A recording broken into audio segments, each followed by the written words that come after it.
Husky Huddle, we gather round. Coach Schumann and Steve Cully were never found. They talk about the team with such zeal, strategies and plays. They analyze it well. The stadium's full of cheers and shouts. UConn's got spirit, we'll never doubt. Coaches share their thoughts, it's quite the treat. In this lively huddle we always meet. Huskies Huddle. That's my favorite part. It's quite the treat. It is quite the treat. It is quite the treat. Until Kevin Freeman gets back to me, I'm playing that version, not the other version. Yeah, it is quite the treat. Anytime we get together, it is quite the treat. The first away game is at Florida Atlantic. That can't be right. I know we played Central. We play Central Connecticut. We played Delaware. And they're doing breakdowns on Stores Central, and number one was Florida Atlantic. I don't know why they would skip Syracuse. That was interesting to me. But yeah, I was just looking to see the content, and the majority of the YouTube page was the women's basketball and Paige Beckers. So the 100 and something million is a fraction of it's for football. 100 million. Yeah, but a fraction of it's for football. That's 100 million. What was 100 million? You looked at the YouTube page for UConn. 100,000. They had 100,000. We had 100 million. Oh, the way it came off on the short I did was that they had 100 million. No, we had 100 million. They had 100,000. That's what I thought. So we were looking at the first practice. It was August 5th. It was right when I was up there.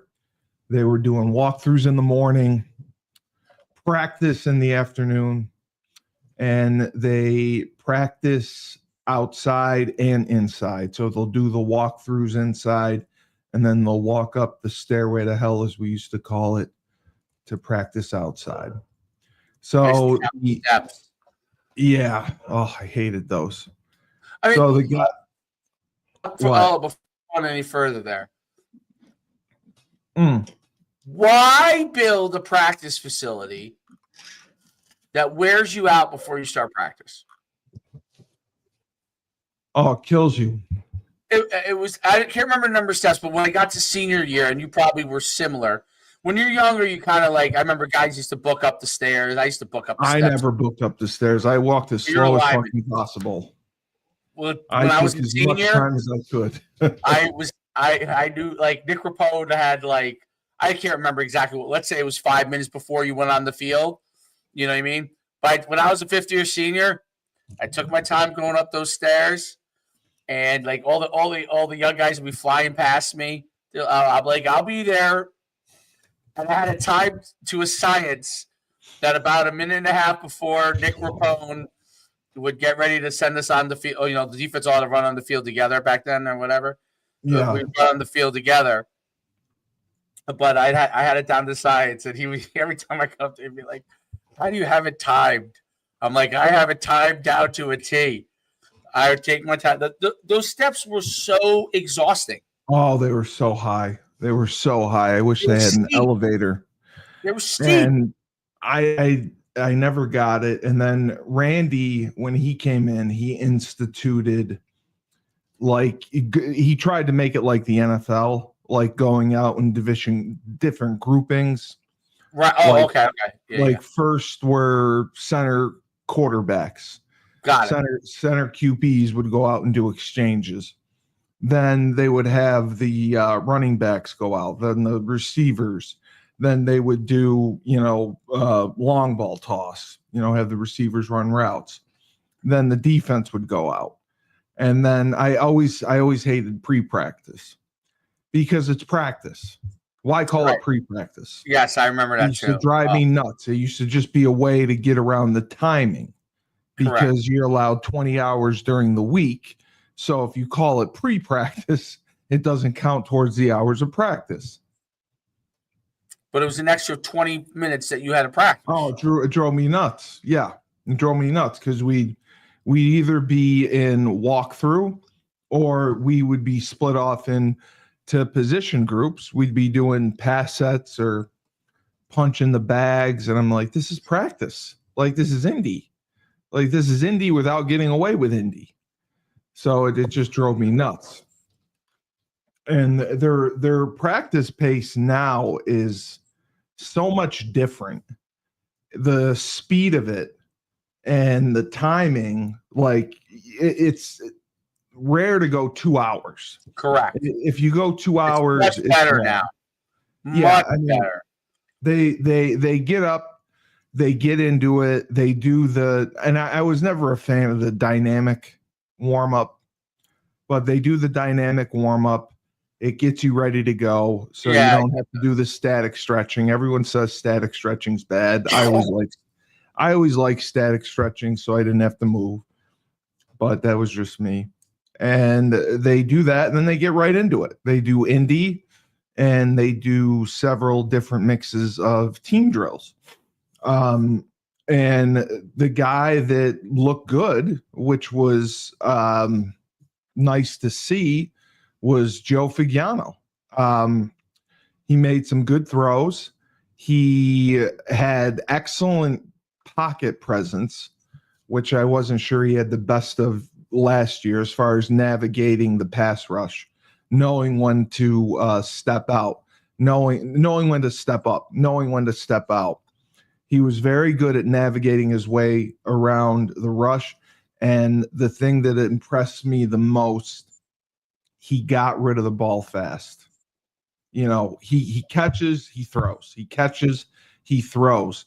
No matter what the scheme is, he gets the ball out, and he's got a lot of targets to do so. Evers, really, I'm not even sure he's a Division I quarterback. I hate to say that. Fair enough. Yeah, fair enough. I hate to say that, but he throws okay on the run. But if you watch him just catch and throw, his accuracy is all over the place.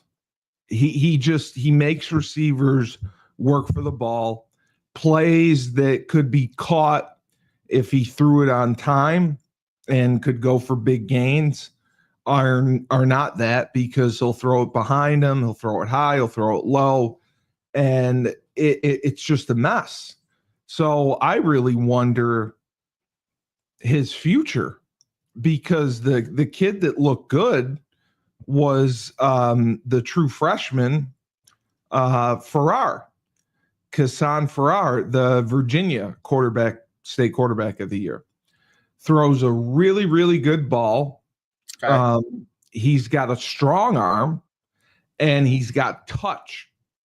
And the other thing that was impressive, he showed some leadership qualities. For a kid who's 17, 18 years old to come in and show some leadership values, I think that's huge. And I think that puts him above. I would invest in him. I would give him the reps more than Evers. I would give him the reps more than Tucker McDonald. And I would groom him to replace Joe Figiano. And more time with him too. So and young. The running backs are obviously the most talented group on the field. Between Cam Edwards, Mel Brown, they're just a dynamic tandem. Yeah. And, they're both deceptive in their own ways. Everyone thinks Mel is the fastest of the group. Cam can turn it on as well. Cam's a burner. No one's running Cam down. And people don't think Mel is physical. Mel's physical. Mel will run through you. So it's a really good tandem. And then I love, and I said this last year, I love MJ Flowers, the Eastern Illinois transfer. He's the big body. 6 feet, 6'1", 210, 215. In this day and age, that's considered that's a big back. And he runs Right. hard, and he runs physical, and he gets downhill. Victor Rosa, he's in the mix. It's just, who do you take reps away from to play Victor Rosa? That's my question. I'd love to see Victor Rosa play, but who do you take reps away from? Yeah, I don't see it. Receiver, I wasn't paying attention, but from what I've read, freshman Mackie Johnson did well. They don't know if he's going to get out there, but he's a big target. He made some nice one-on-one catches. I'm sure Jaden McDuffie did as well. Chris Parker, the transfer from Central Michigan, he had a good practice, but he played well in the spring as well. Shamar Porter, another transfer who I was very high on. I thought he did well in the spring. He had some great catches. And the staff feels good about the wide receiver group. And then, we talked about the offensive line. Ty Chan from Notre Dame, Ben Morawski is going to be they're both going to be playing tackle. Wes Ho is a Ho, and he's the Syracuse transfer. He's going to be playing at center. And it looks like they went out with Kyle Jurgens and Karsten Cassidy at guard, which wasn't shocking. I can't remember which one were returners, but it's still a lot of transfers. Defense allegedly did not, it's a question mark because, Dave, in the first few practices, they can't tackle. So, offensive guys run through people. Defensive guys sometimes go a little bit harder to butt them up and hold them and take them down sometimes.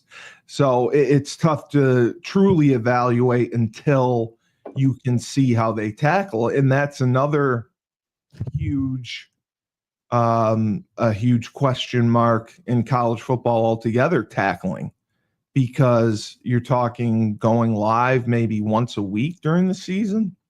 So how do you teach tackling without actually tackling? That's always difficult. The secondary. It is for everybody now too, though. No, I know. The secondary looked good. And I believe the Samoan kid we talked about was playing at one of the safety positions, but that's really an outside linebacker position. And then the Nebraska kids, we had the two Nebraska transfers on the D line look good. The kid that I really was high on, Taekwon King, the leading tackler from Temple last year, transferred in. He had a good practice, and he's the guy that I don't know if he plays the same position, but I think he'll have the same impact as a Jaden McDonald, and that's what they need. And we talked about the D-line from, Ben Smiley and some of the other guys that were there. They have so many new faces that it's going to take a while. Trent Jones, the second, is also there. They brought in so many guys that I definitely believe they'll have depth. But as far as getting into the rotation and mixing and matching, that's going to be difficult to see. The returner, the biggest returner they have is Curvins Shoot. He's a UCF transfer from last year. He's the most experienced. He played in 8 games, and he played in the bowl game last year as well. But like I said, he's more of a run stopper. He's not a pass rush guy. Ben Smiley, I already talked about. He's the guy that was the major get in the portal. He's going to be there on the edge, and I think he'll do very well. And then we have Vincent Carroll Jackson. He is the Nebraska transfer. We watched him on film. He didn't do much last year. He was in a backup role. He had five tackles. So, and then the other guy, Stephen Wright. This is the kid that I couldn't believe he's been to 3 schools: Arizona State, SMU, and Texas Southern. And his best year was at Texas Southern, where he had 16 tackles, 4 sacks, and 15 hurries. So again, we talked about how you're seeing a group with, 24, 25-year-olds. These are grown men. So I think that plays a part in it. You're going to have maturity. You're going to have guys who know they're in their last year. There's no more transferring. This is it. So they have to make the most of it. And I do believe, I mentioned it on one of my Instagram reels, we can go undefeated. But my question becomes, if we do go undefeated, it's not going to matter if people are not there to see it. We have to find a way to average over 30,000 people a game. That's always been my argument. Because to be attractive to a conference, you got to put butts in the seats. Can we get there without having an on-campus facility? We have in the past. Why not? That's unfortunate. We have in the past. Get a text on an $80 wine that's we sell for $20, and you can just hit the number 3, and it comes to your home. That's the reason it exploded. It's literally the easiest way to buy wine. Yep. It's the easiest way to buy wine. I'm sorry, I was looking at something. I know. It's your ADD. Do I have ADD? Do you think it's confirmed? Yeah. You 100%. You have ADD. But so do I. It's okay. We all have ADD. We all have ADD. Oh man, we all have ADD. Nightmare to my mother as a kid. I lose you after 5 minutes. So yeah, my mother must have drove her bonkers. No. As long as you weren't getting complaints from school, you were an angel. I'm sure. Yeah, I was good. I was pretty good in school. But no, I believe that my mom just threw me out of the house. She would just say, "Get outside and go play." From 2003 to 2010, we regularly sold out games. I believe we can get there. You guys sold out games back then? Yeah. We had a sellout record for a while. Oh yeah, I went to a game when it was sold out. Yeah. When you guys were playing. They were. I mentioned this. They were this close to expanding the stadium to 60,000 people. Thank God they didn't do that. The Rentschler Field had the ability to expand to 60 when they built it. And after the Fiesta Bowl, they were going to put it at 60. But then Randolph left and all went to hell. So that's why. Is Randolph Randy? Yes. Yeah. I'll send you the personal message you sent me when they interviewed him. But again, going undefeated, I think is part of the piece. I don't think it's everything. Winning doesn't cure all in college football because there's so much money at stake. They have to get the attendance. They have to get merchandise sales. They have to show that they're of value to a conference. And that is what is going to get them in. That is what is going to get them invited.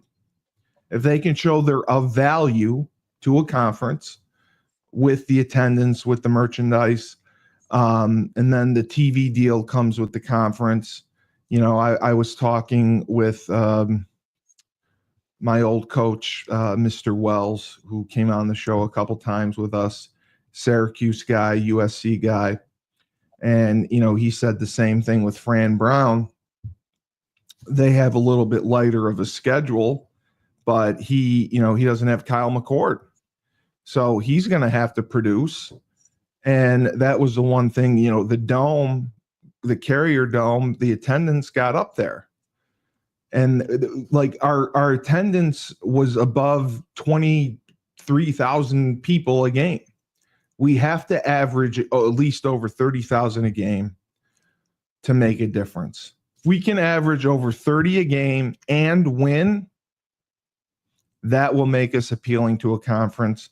That will change the discussion. So that is my point. I'm not concerned with practice. I think Coach Moore is doing a phenomenal job. I'm using phenomenal like you. I was wondering, I got to send Andy Baylock a thank you. What would you send Andy Baylock as a thank you? I know he'd appreciate just a card, but I wanted to send him like a Visa gift card or something, but I don't think he'd know what to do with it. Yeah, send him something. Yeah, I want to send him something. I just don't know what. I called.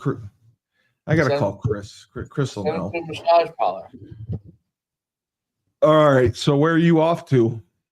Oh, you got a doctor's appointment. Okay. No. They have I don't believe yet, but they have a thing for the camp my son's at.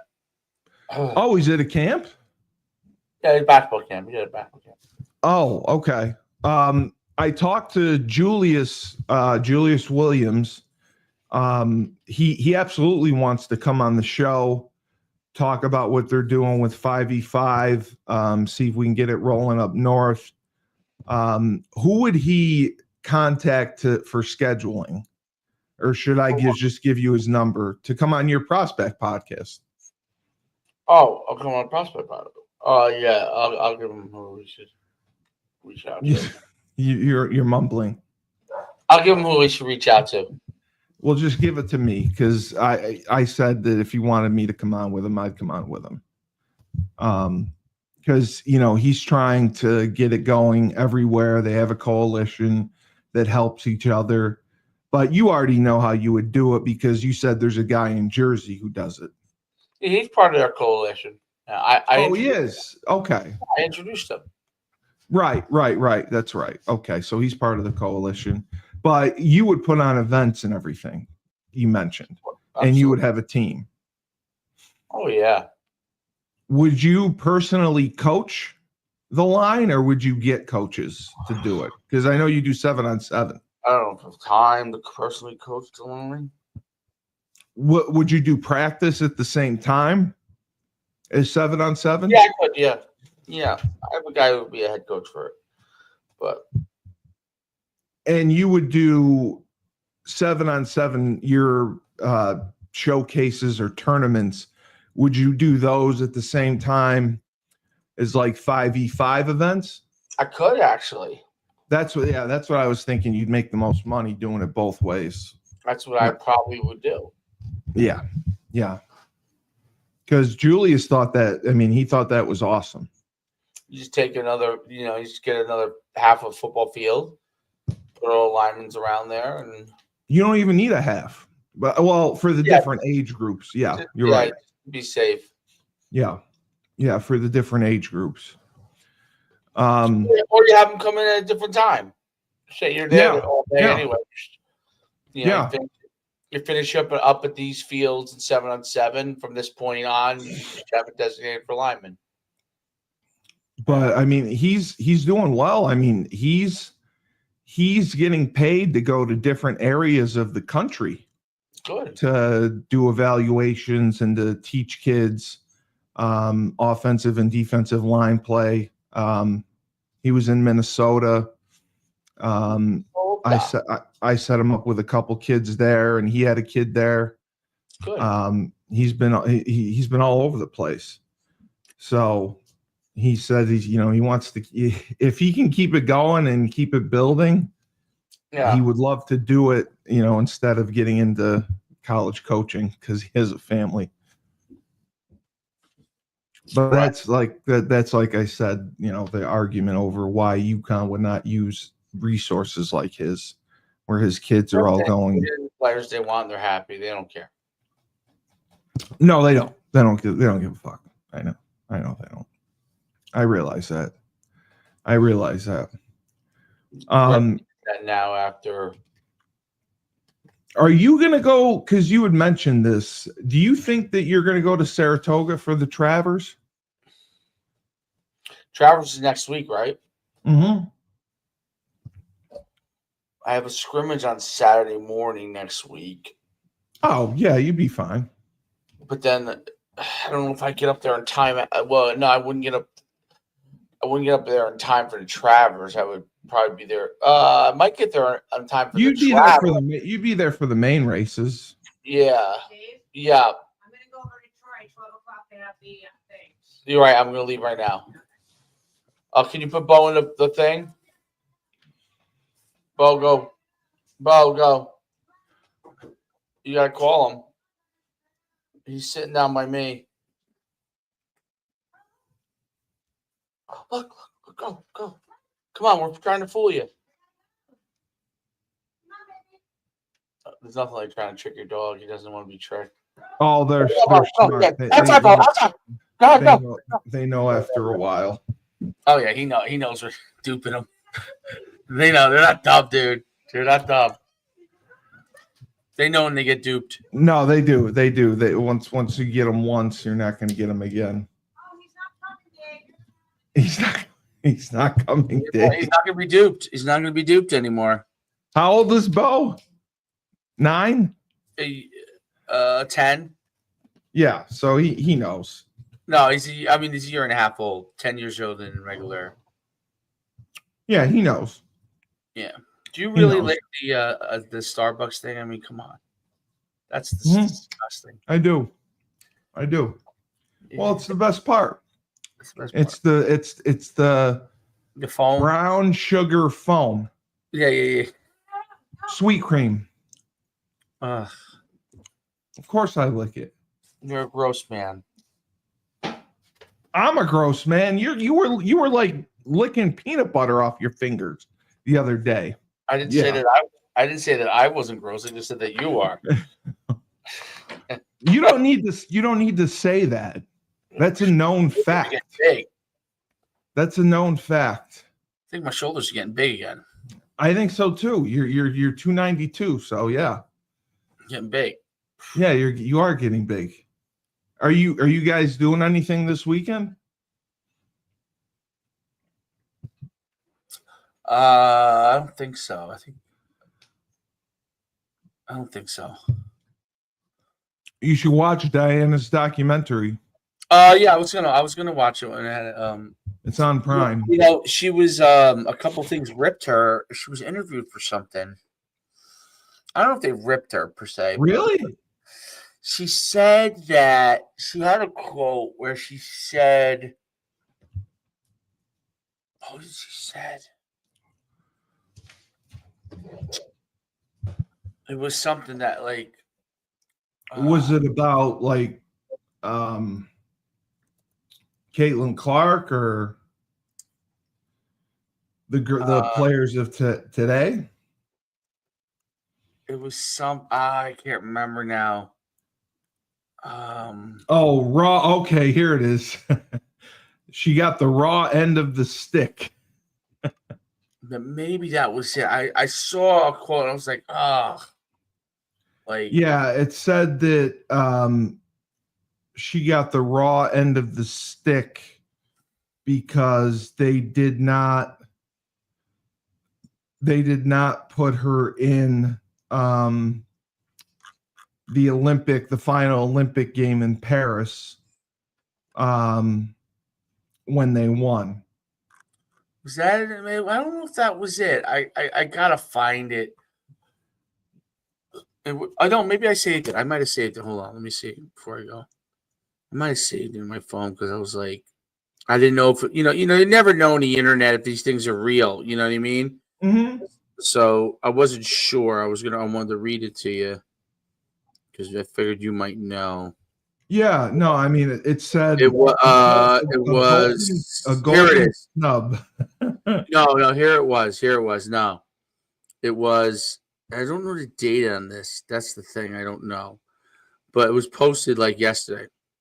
Diana Taurasi spoke on having to play abroad during the off season to make more money. They did, yeah, She said, "I'm the best player in the world. yeah. The effing janitor in the arena made more than me." She's But right. it solicited a firestorm. So That commented. yes, because she wasn't meaning it that way, but basically What's came it? Demean across like, janitors, yes, correct. dude. When she came in, they were making $42,000 a year. Well, you know what people wrote? People are funny. People wrote, the janitor contributes more to the bottom line revenue than I mean, WNBA. the WNBA has never turned a profit. That's why people were commenting against. There you go. Again. Right, But, they're saying the janitor helps the bottom line by keeping the arena that's profitable. I mean, it set up a firestorm. I did see this, but she reflects on the gripe. D doesn't have a filter, which is No. which is great. I'm the best player in the world, and I have to go to a communist country to get paid like a capitalist. One time I came back and I was like, actually, here's the irony. You ready? yeah. If she was actually paid like a capitalist, she'd owe money. She would. So she would, right? She even in America, she was paid as almost communism. Yeah. In the communist country, she wasn't paid like a capitalist. She was paid like she was. She was just paid because she was a star. It had nothing to do with how much money she brought in. But in America, it was. You're right. In America, she was paid a low amount, but it was because they made no money. Correct. And if they actually paid her like a capitalist, unfortunately, has zero to do with how good she is. Obviously, she's a great player. Yeah. But unfortunately, she wouldn't have got any money. They would have made her play for free. My roommate. Now, UConn's different.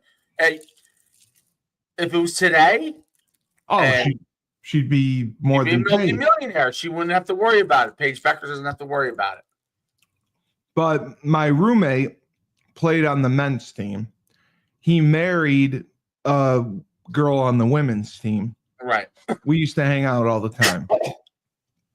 He said that D used to play over in Russia because there were these Russian billionaires that owned teams that they just wanted to beat each other. Yeah. Like if you went to the games, nobody would be there. There'd be like 5 people at the games. Right. It would just be the billionaires wanting to compete with each other. It's like racehorsing. Right. With nobody watching. That's not capitalism. And that's how she made money. Those are oligarchs. So unfortunately, they're called what? Oligarchs. Oh, I never knew that. Yeah, they're not dictators. They're oligarchs. They're very high, powerful businessmen. There's not a lot of them. They all collaborate to keep other people out, and they compete against each other. The 5 of them. I want to be an oligarch. We all do. They're all billionaires. Oh, okay. All right. We all do. I got to run. Do you want to keep going? No, you're fine. You sure? No, we're good. We're good. No, I was just curious how that worked. You know what's so great about the Husky Huddle? No. I mean, we get lots of great shorts no matter how long we go. Oh, I know. I got all the short. I did my shorts too. The shorts are huge. They're awesome. Yeah, they are. They are awesome. They are awesome. I have to be careful about ranting too much, but yeah, yes. Otherwise they're awesome. Yes. Well, I just we're, like I said, we're just trying to help them. We're trying to drive traffic to the website. Fine, Dave, go run and say yes to greatness, and I'm gonna go fuck myself and when life gives you lemons, don't make lemonade. Take 2 oranges, and I'm going to shove them up my ass today. All right, nice. There you go.